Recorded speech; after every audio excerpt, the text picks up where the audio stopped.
Michelle and I are so moved that all of you are here this evening to share in our renuptials.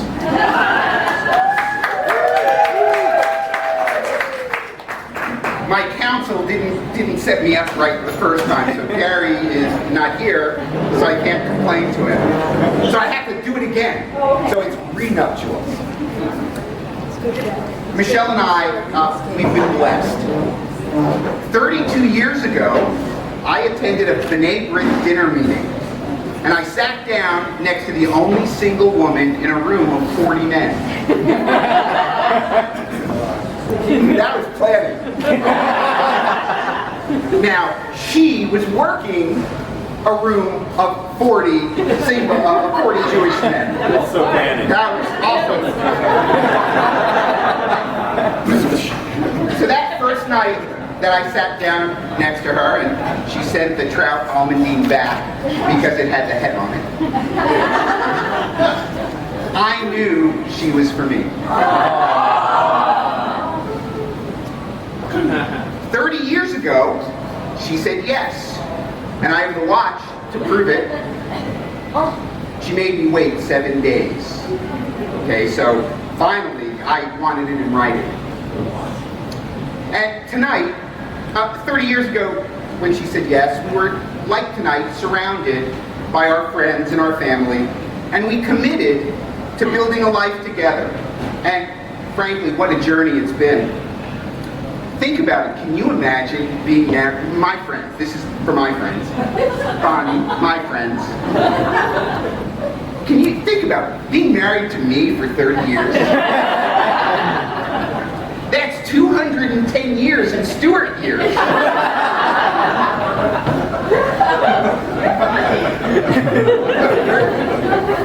I can't be sure if it means that I married well, or she just doesn't know any better. So tonight is really a special night for us. We get to take a moment to pause and reflect on our lives together to date. That's an accounting term, right, Michael? To date, right? It means from then until now, and doesn't necessarily correlate to future performance. That would be up to you.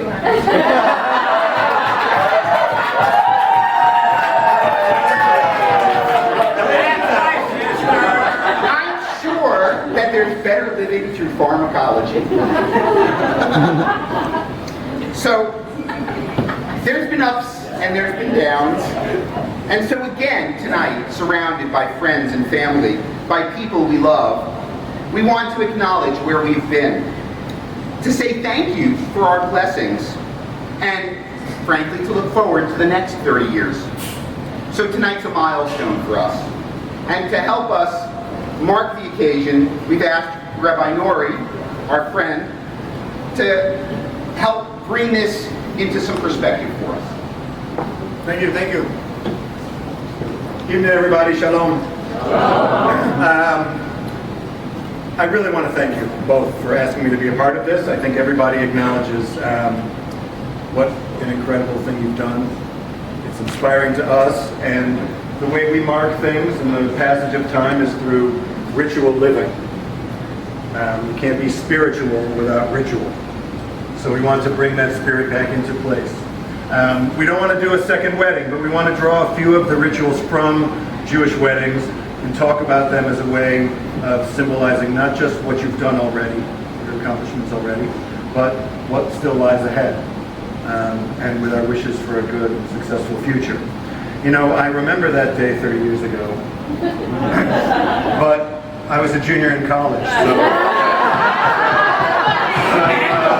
That's right, and I mean, I can't say I remember it clearly, but a long time ago. 30 years is an incredible accomplishment, and you should feel incredible about it. I like to remind people when I speak to them as they're preparing to be married, I tell them there's no guarantees, you know, and there aren't. You can love each other on the day of your wedding, you can try your best, you can do all that you can do, but there's no guarantees, and you know you make it through 30 years. It's pretty incredible. You should feel that sense of accomplishment. So we want to call the wedding back in and use some of those rituals, and then just help them to celebrate. Like, were any of these people here other than your family at your wedding? Absolutely. Who was here at the wedding? Yay!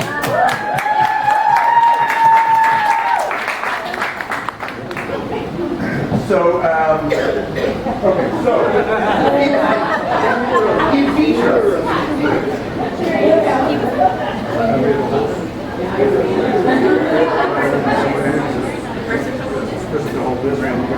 Grandma, we come up and hold this one.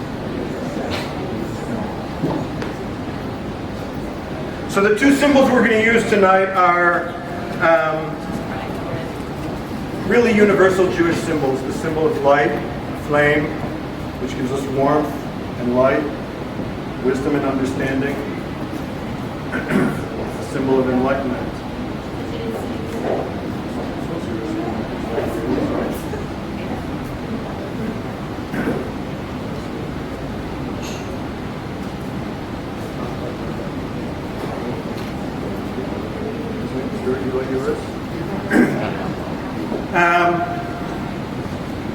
When two people get married, they don't stop being themselves. It's not two becoming one. That's a nice little romantic idea, but it's really not what happens. Instead, two people participate in one joint venture, one common mission.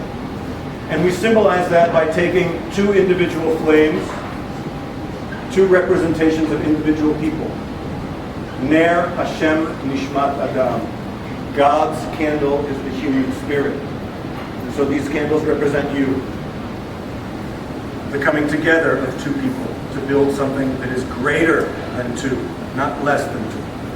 And so we'll take this Havdalah candle on Saturday night, drawing a distinction between Shabbat and the rest of the week.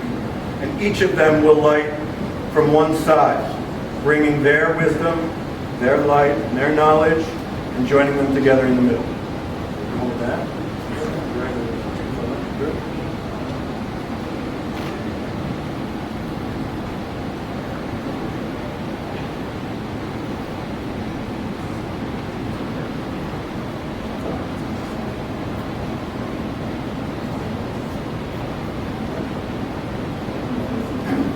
The other symbol we're going to reflect on is the symbol of wine.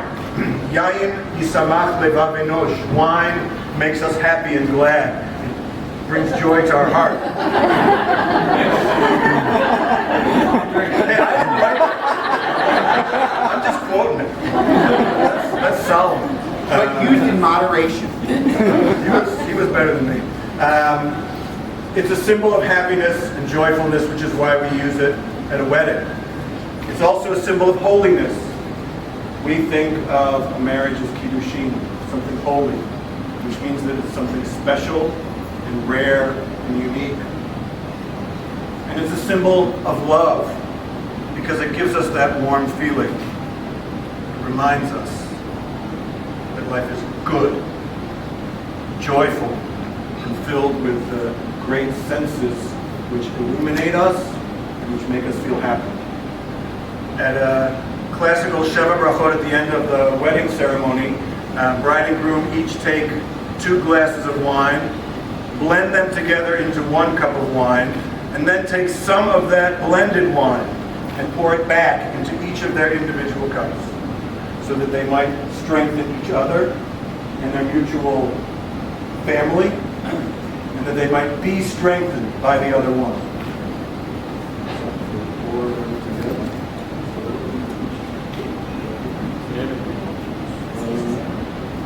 You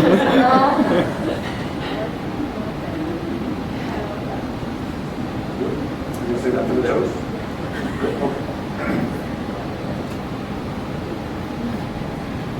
All right, so here's the point in the wedding where I usually address the bride and groom.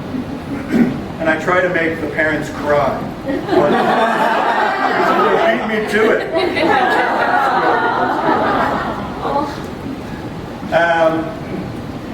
When bride and groom stand beneath the chuppah and we read the ketubah, the marriage contract, which from my point of view is really the cornerstone of what you're doing. It's not all the romance, it's not all the music, it's not the dancing and the party. It's really a very serious set of commitments that you make on your wedding day, and which you're still making. It's pretty incredible. It's really remarkable. In the ketubah, it says that husband and wife agree livnot bayit beYisrael, to build a home amongst the Jewish people. The Hebrew word for home is bayit, but it doesn't just mean a house. It's not the physical structure. And the chuppah is the symbol of your home. It's open, it's inviting, it's held up by the people who care for you and who are the walls and sustain you throughout your life. Home is a very powerful image to us Jews. It's where everything Jewish happens. All of our celebrations, all of our rituals, all of our life, the family life that you've worked so hard to build, takes place in that space. And when you stood beneath the chuppah and you said, we're going to build a home together, it meant something then. It meant to build a place, a space within which the incredible things of life can take place. The rearing of children, the sharing of friendships, the building of community, the learning and loving and supporting, and even the sharing of difficult times. Those all take place within the sacred space of your chuppah, of your home. It was your first home, and it's still your home. It goes where you go. We say not just to build a house, but to livnot bayit beYisrael. And that doesn't mean in the land of Israel. It means us. We're Israel, amongst the Jewish people. You can't build a Jewish home and not have it in your community of people. And the two of you have, I know you, you worked hard and diligently to bring the community into your home and to make your home a part of the larger community. To open the front door and to say our home is a communal home. It's a Jewish home where Jewish people and Jewish rituals and Jewish living belong. It's not just a house. It's a Jewish house. It's part of the Jewish community. Your home has been an important place in the Jewish community. And it has been important for you. School, camp, shul, everything. be impossible to separate it out. It's the architecture that gives your home its shape. And lastly, we say leave note to build, because you don't just plop a house down on the first day of your marriage. It's not just done on the wedding day. That's the big myth. Anybody who's not married? It's the big myth that, I figured it all out, I did it. No, you just began to do it. That's just the very beginning. Really, the task of marriage is a building. The challenge of building something together. That means both of you. Sharing ideas. Giving and taking. Bringing your unique perspective to the other one and sharing theirs. You know, sometimes it's work. It is. Sometimes you have to try hard to communicate with each other.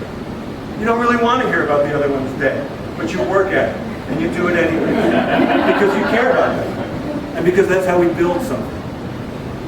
You don't always want to do the things that you need to do. Sometimes you just want to go a different direction, but you work to make it happen. And sometimes it has nothing to do with what you want. It's life throws you complicated things. Children.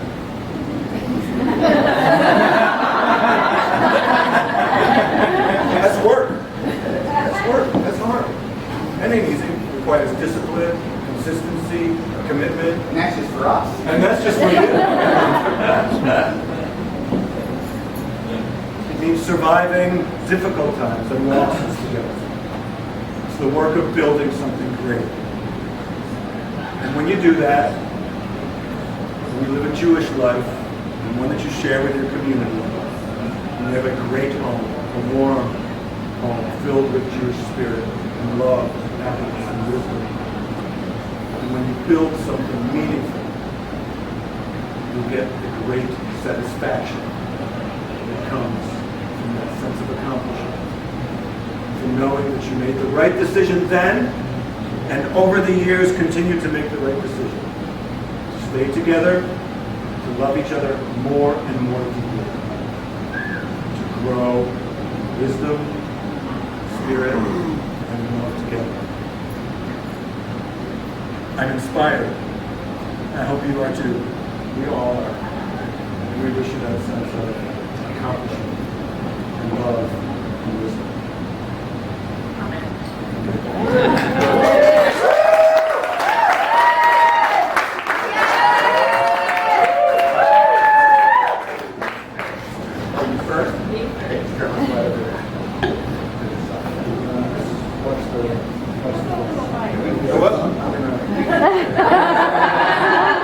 It's not symbolic.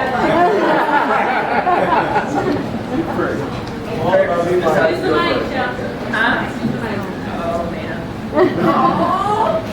Okay. Honey, you know that I'm not much for public declarations, but you invited always. It's you. Let's be clear. So there have been lots of times since 1985 that we've said to each other, don't forget, you promised me forever. And I watched the video, and you can too, he really said it. We've reminded ourselves about this forever promise when we have been feeling mortal, like the funeral of our friends, or of our friends' parents, and especially of our own parents. And we've reminded each other of this promise when life feels fragile. Like when our childhood friend has a heart attack at 54 last week. Or when our friends have divorced. Or when there's been illness in our family. But over the years, we've recognized that forever comes a day at a time, in little ways and in big ways, until it exceeds the sum of the parts. What you said. That's accounting speak. She's been with me a long time. We couldn't have known what 30 years of forever would look like when we were 24. We don't know what 30 years of forever will look like to come, or the 30 years after that. But this I do know, I'm grateful for the version of Our Forever. Our Forever has included resiliency that we learn from our parents, from our siblings, and that we see in our children. And it includes a sense of humor that smooths over the rough edges and makes us not take ourselves too seriously. Because I roughs, I laugh, therefore, I'm funny.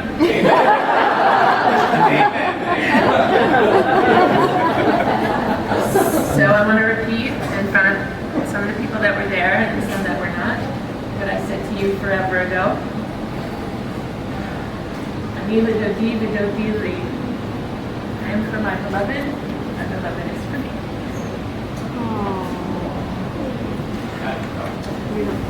So, we prepared our remarks separately. She only had one page. And you know me a long time. You're using a small font. See, front and back. I'm afraid that's been the balance all along. So we completely prepared our remarks separately. And Barry, I swear to you, we do not share a single brain. So any resemblance of my remarks to hers are purely coincidental. That's why I went first.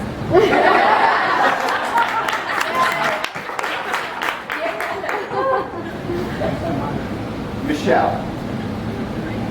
Sure.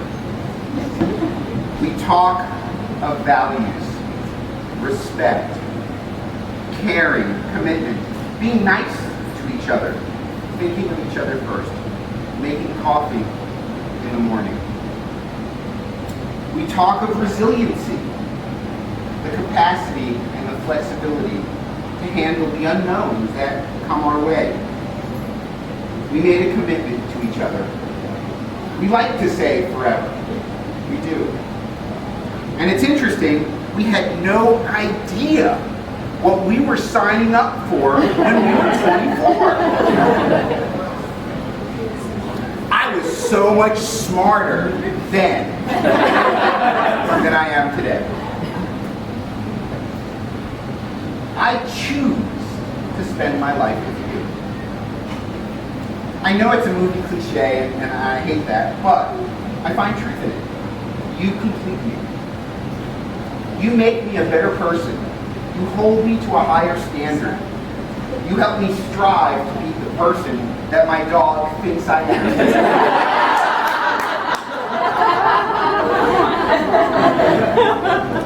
My dog loves me.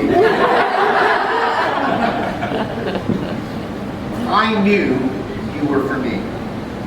My father, upon meeting you for the first time, told you he wasn't coming back to Atlanta until we were wed. No, so we were engaged. Excuse me. Correcting me still. And I need it. I do. You, on the other hand, did take some convincing. Michelle, you are a remarkable wife. You keep me sane. You saved my life. Literally. You scratch my itches. You encourage my hobbies. I am in awe of your humor, your spirit, your intelligence, and your beauty. Isn't she hot? Yes. Boots. You are an amazing mom. I tell the boys again and again that they hit the jackpot in the mom sweepstakes. And they agree. They don't know any better. You have supported them, encouraged them, challenged them, and helped them become the remarkable young men that they are today. 30 years ago, I said I do, and I did, and now I still do. Aww.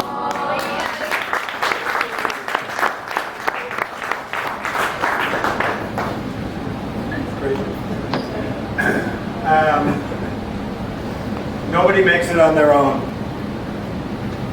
I don't don't care how great a husband you are, how great a wife you are, how great a family you come from. Everybody needs their family and their friends to support them in their life together. Nobody does it on their own. The fact that you've chosen to bring your family and your friends back together shows that you really understood that all along. It's not just our family and our friends, it's also the guiding and the blessing hand of God which helps us. And we all need it. Nobody lives but that God says live. And so when you come to a moment like this, your friends and your family are together again, give thanks to God for life, for love and the opportunities that it's brought you, for the simple chance of meeting each other, and for having the good sense to do something about it. And so, just as on your wedding day, we invoke God's blessing for you. Mishiberach Avotenu Abraham Yitzchak Yaakov. Sarah, Rivka, Rachel, Leah. God who blessed our ancestors. Bless this couple and their family, their parents and children and siblings and friends. Grant them that new and young love again, but temper it with wisdom and maturity and rededication unto another. Let them look at each other and not see that person, but truly see this person who they have helped create with their love and their devotion to one another. May the Spirit which gave them 30 beautiful years at Beit Ne'eman in Israel guide them for the next 30 years onwards towards forever. And let us all say, Amen.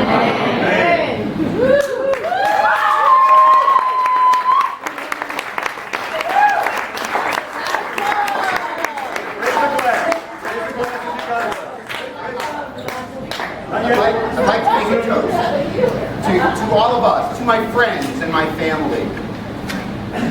Her friend. I think I have 2 friends in the room. And I thank each of you for coming. But seriously, a toast to my friends, our family. You know, life is a journey, and we travel this road together, all of us, because we don't do it alone.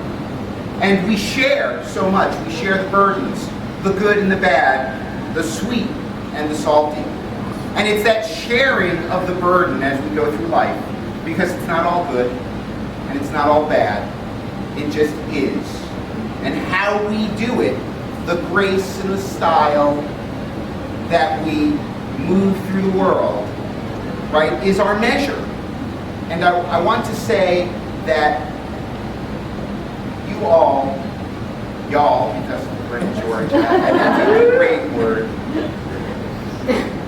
are part and parcel, because we are all in this together, and we share our lives, and we share our travels, and we share the good and the bad, and that's life. And so the traditional Jewish toast to life, l'chaim.